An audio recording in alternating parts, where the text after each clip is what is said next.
So good morning, good afternoon, and good evening, guys, based on the time zones you all are coming from. So guys, before we start with the session, can you all please give me a quick information if you all can see my screen and hear me loud and clear as well? Great. Thank you for the information, everyone. So my name is Neeraj Kedia, and I have been working in this IT industry for more than 13 years now.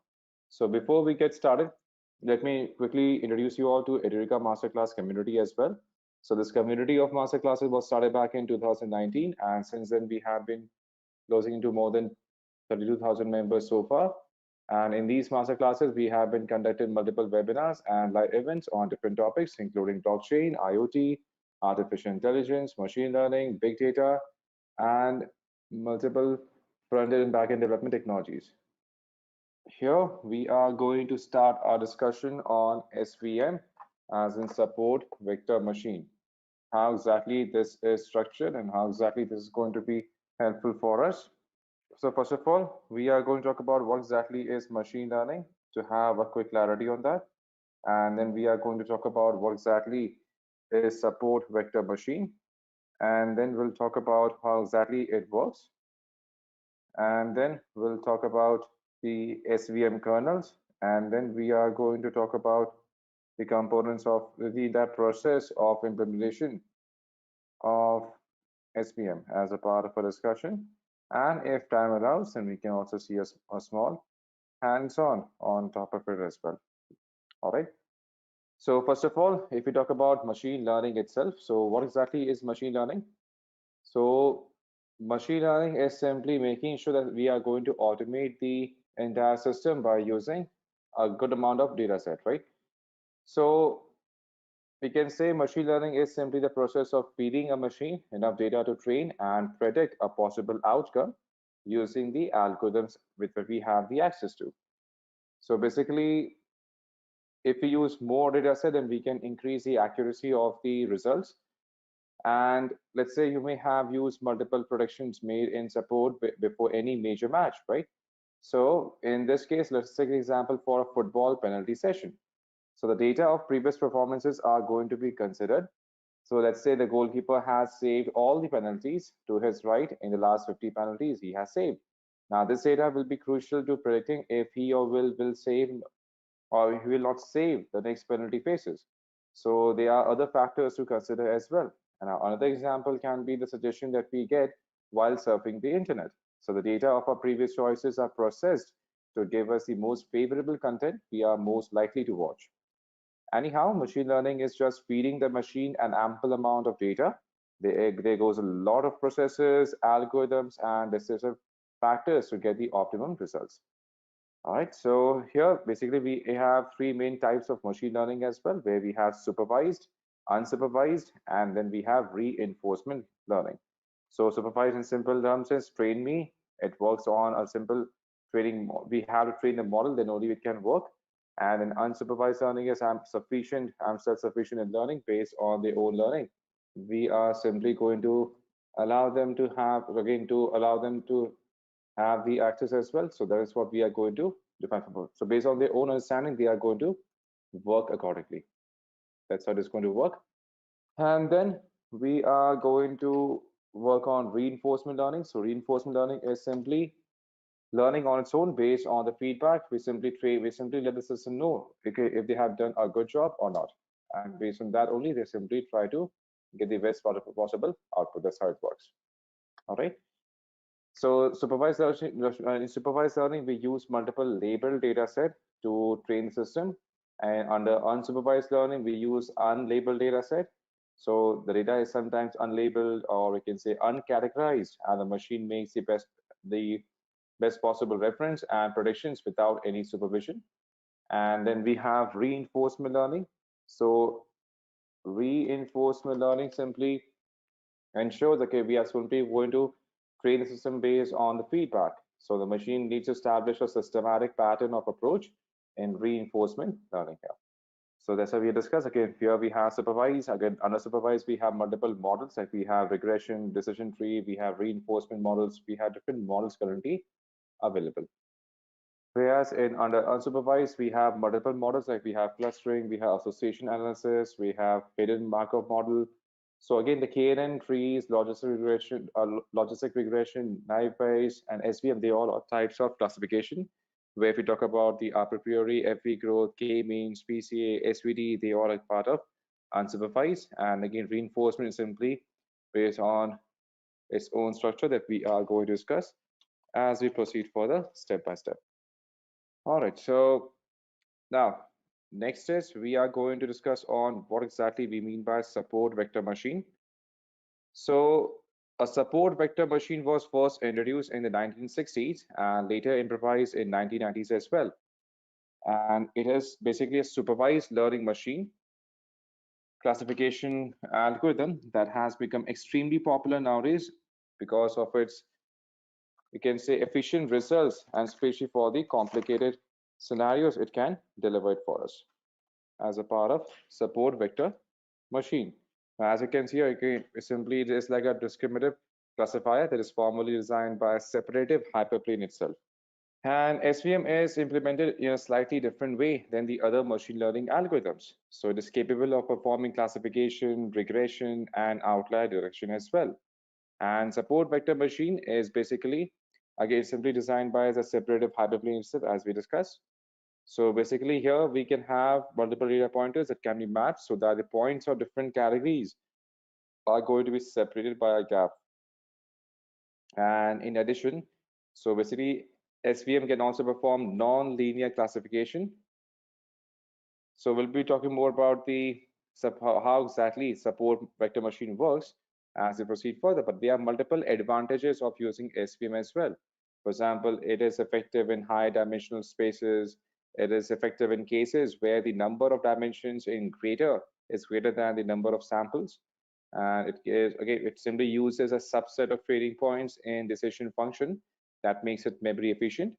And it has different kernel functions that can be specified for decision function that also makes it versatile. And same way, we also have multiple, we can say, downside or we can say disadvantages of using SVM as well. So the number of features is much larger than the number of samples. Then we can simply avoid overfitting and choosing kernel functions. And again, regularizing them is crucial. And SVM did not directly provide probability estimates.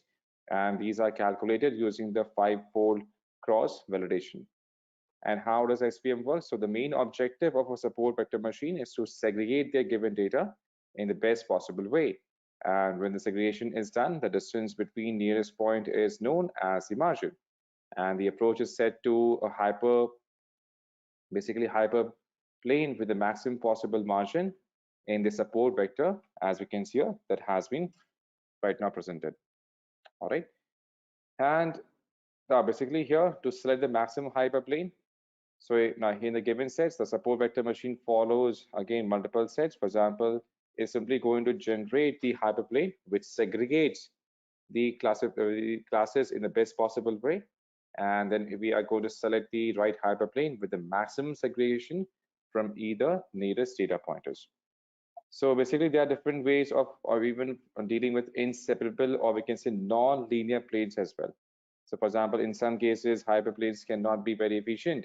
And in those cases, the support vector machine uses a kernel trick to transform the input into a higher dimensional space. And with this, it becomes easier to segregate the pointers. So now let's talk about the SVM kernels.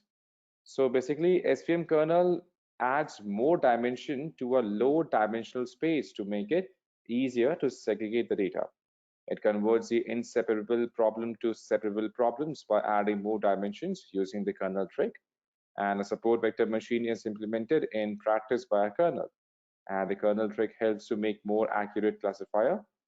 So we can take a look at different kernels in a support vector machine. Like we have linear, we have radial based, and then we have polynomial kernels as well. First of all, let's talk about the linear kernels. So a linear kernel can be used as a normal dot product between any two given observations. So the product between the two vectors is the sum of multiplication of each pair of input values. So we can understand this. So if we talk about the linear kernel, So basically, as we discussed, linear kernel can be used as normal dot product between any two given observations. For example, here we can define this one as suppose be 0, and it can be added to sum of, let's suppose, multiplied by xi. All right. So as we discussed, again here it is going to be the product between two vectors is a sum of multiplication of each pair of input values as a part of simple linear kernel equation. And then we have polynomial. So this one is for linear. Then we have for polynomial kernel. So polynomial kernel is what? Polynomial kernel is like a is rather generalized form of the linear kernel. And again, it can distinguish curved or non-linear input space. So for example, here we can refer this as suppose as k, and then we can define multiple pointers like suppose x1, x2, and then we can simply add this to a plus. Now here we have defined suppose x1, and again, although the can be defined here x1t, and then x1 for, again it is a value for x2 here for x2, and again the entire one has to be raised to power b itself. So next, after polynomial we are going to have, we also have radius base. So here after polynomial we have the radial basis function kernel. So in terms of radial basis function kernel, so here the radial basis function kernel is commonly used in the SVM classification, and it can map the space in infinite dimensions. So basically, if we talk about the actual dimensions here, so here we can represent it as suppose the value of kx1, and again for x2, and here we can find the exponent where exponent is going to be suppose for minus 4, again the gamma value, and let's say we represent this as y, and then we can define this for x1 minus this is going to be x2, and then it has to be raised to power 2. So basically x1 minus x2 is simply going to be the Euclidean distance between the x1 and x2. So we can say x1 minus x2 is Euclidean distance, is the Euclidean distance between x1 and x2 here. And where if we talk about here, if we talk about the current component for b, so here we can say b is what? B is the degree of kernel, in case you don't have, in case you don't have the knowledge of it yet. And then a is going to be, or we can say a is what? A is the constant term. A is the constant term that we have. So here we have linear, polynomial, and then we have radial basis function. So there are multiple use cases. So before we proceed further, so there are multiple use cases of this radial based I can say component as well. So here we can use it for the phase detection, for text and hypertext categorization. Here we use it for the classification of images, for bioinformatics, for protein fold, and remote homology detection as well. We can use it for different use cases. And we can also use for, again, having a prediction control as well, as we discussed in SVM. So there are multiple use cases for face detection, for bioinformatics, for text and hypertext categorization, for remote homology. So these are different use cases that are currently available here. So now in terms of how to implement SVM, so first of all, we have to load the data, we have to explore the data, we have to split the data, and then we also have to generate the model, and then we have to evaluate the model as well. As we had discussed, again, in case you have been confused, so linear is simply going to be the dot product between any two given observation itself. And here we define here the product is going to be between two different vectors. It's simply going to be the sum of multiplication of each pair. And then under polynomial, so basically here we can distinguish curved or non-linear input space, where we have defined the k1 as x1, x2 for where a is simply going to be a constant term, and b the power to which we have increased it. So B is simply going to be the degree of kernel that we are going to make use of. And then under radial basis, as we discussed, it is commonly used in classification and can map the space in infinite dimensions as well, where x1 minus x2 is simply going to be the Euclidean distance. We can say this one that we define here, x1 minus x2 here is simply going to be the Euclidean distance here. All right, so let's do one thing. Let's open up PyCharm community here. So we can start by simply loading the dataset and then working on top of it. So we can use any ID, we can use any Python ID to get started. We can use anything. So let's do one thing. Let's create a new project. Let's say we name it as SVM. So in case you don't have the access to SVM as of now, so you can go ahead and download the community version. So this is going to give you the access to PyCharm, or we can use any other ID as well if required. All right, so here, once we are in the project here, we can simply go ahead and create a new file altogether. So let's name it as our demo file. So first of all, we are going to work from the sklearn library. So here we can use from sklearn. We are going to import the data set. So there are some sample data sets available under sklearn library itself. So here we can define the cancer data set already available under sklearn. And here we can use datasets dot load, and then we are simply going to load support for breast cancer. We can load this current dataset already available. And now if we want to simply print the current dataset that we have currently imported, so here we can define cancer data dot data, and again we only want to print the 5 first rows available in that. So here we can define these statements here. So here we are going to use a sample dataset currently available, and whenever we are going to work on any project, in case in case the dataset is not available, then we can go ahead and simply install more libraries by simply choosing the current dataset. And then here we can go ahead and click on add. And from here we can search for any library that may be missing. For example, here we are going to work on sklearn. So we have to make sure that we do import sklearn, because without sklearn library, we will not be able to work on the SVM here. So here we are simply going to work on the sample dataset. All right, so as you can see now, sklearn has been installed. So again, this is a package that we're going to work with. So here we can close it. If we want to work on the other components, we can search for any library and then we can have it installed. All right. So now we can click on apply. And then once we now, if we don't have the library installed, and then if we try to run this up, it is simply going to throw us an error. And as you can see currently, this is going to update the package. And then from there, it is simply going to load the breast cancer dataset, which is available as an inbuilt sample in sklearn. So it is simply going to get connected to the server, and then from there, it is simply going to pull the breast cancer dataset, and then it is simply going to print the first 5 rows from that dataset. So it may take a while depending upon which dataset we have imported. So before we perform any calculation, let me just show you how exactly this looks like. Again, in the meantime, this is getting pulled here, so we can simply go ahead and create a new file. It has been timed out because of memory error.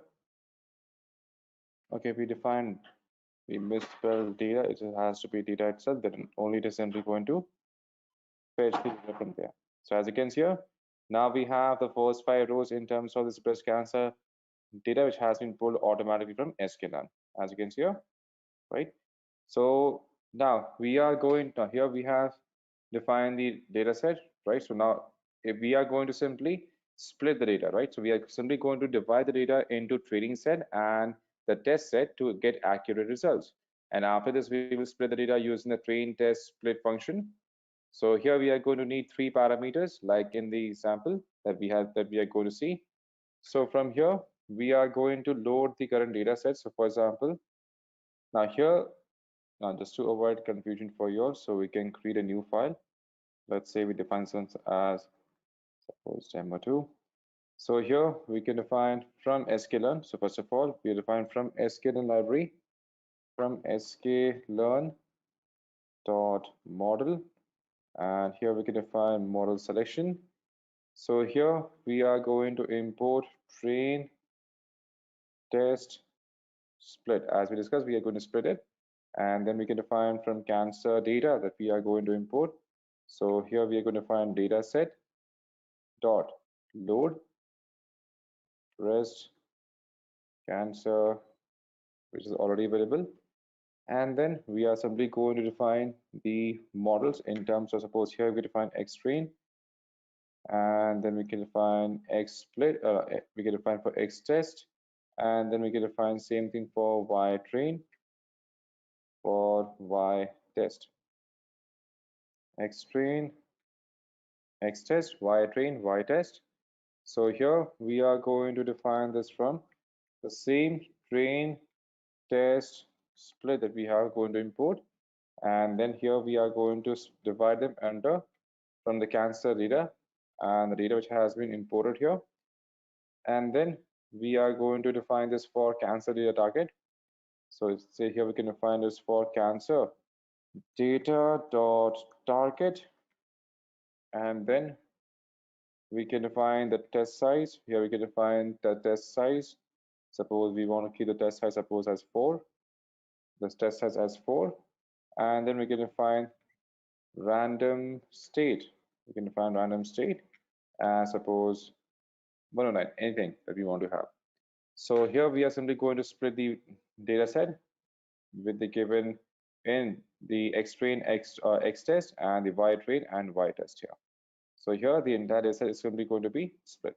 So as you can see, now we have split the entire data set. So now we are going to generate the model as well. So what we can do, so now here we are going to we can say generate the model, and for that we can import another library. For example, here we can import, let's say, sklearn, and here from sklearn we are going to import the SVM. So here we are going to create the library. So here we could create a classifier here. So first of all, we can define classifier as suppose svm dot svc, and here we can define the kernel. Here we can define the kernel as suppose linear, whatever we want to use, we can define that. And then we are going to train the model. So we can say we are simply going to now train model. So here we have create classifier, and now we are going to train the model. So for train the model, we can define class dot fit, and then we can define this value as X train that we have already imported, and then we can define for Y train that we have already performed the split on. And then simply we are going to have a prediction done. So here we can define predict response, and for getting the response we can define prediction as class dot predict, and for this we are going to make use of X test that we have already defined. We define for X train and for Y train, and then for prediction we are simply going to do that on the text, on the X underscore test data that we already have defined. That depends upon type of data that we have. So that totally depends upon the type of data we are going to simply import. And let's move this import from top here. So here we define this in the top section from sklearn. We are simply going to import the SVM that we had defined. All right, and now we have defined the classifier. Now we are going to evaluate the model, and for evaluating the model, we can simply go ahead and define. So here from sklearn, we can also import other components as well. From sklearn, we are also going to import metrics. So here we are also going to import metric, and by using we can say metric for getting the accuracy, we can define for getting the accuracy. We are going to define, we are simply going to print the accuracy of the prediction here, and for accuracy we are simply going to define metrics, which is again available under the metrics library. Here we have accuracy score, and then from here we are simply going to define Y test, and we are going to find this one for Y prediction as well that we have defined. So I think we have used Y test, we have used uppercase for we have used, let's do one thing, let's use small case for everything just to avoid confusion. Let's define this as test, train, and test again. So you have a y test, and then you define here we define it for prediction, and then for finding the precision score. For finding precision, we can simply print another statement as precision score. And in here, we can again make use of metrics. And for metrics, we can define the precision score itself. So here we can define precision underscore score. And in here, for precision score, we are going to make use of y test. And then we are going to make use of y prediction. All right. And then at the end, if we are simply going to recall the score and we are simply going to report. So here we can define for recall, we can print another statement. For recall, we can define this one as recall. And here from same metrics dot recall score. And for here, we can define y test and y prediction for the prediction that we are going to define. And then if you want to print all the metrics, so here we can define print metrics dot classification report. And for that, we are going to make use of y test and y prediction for prediction made. All right.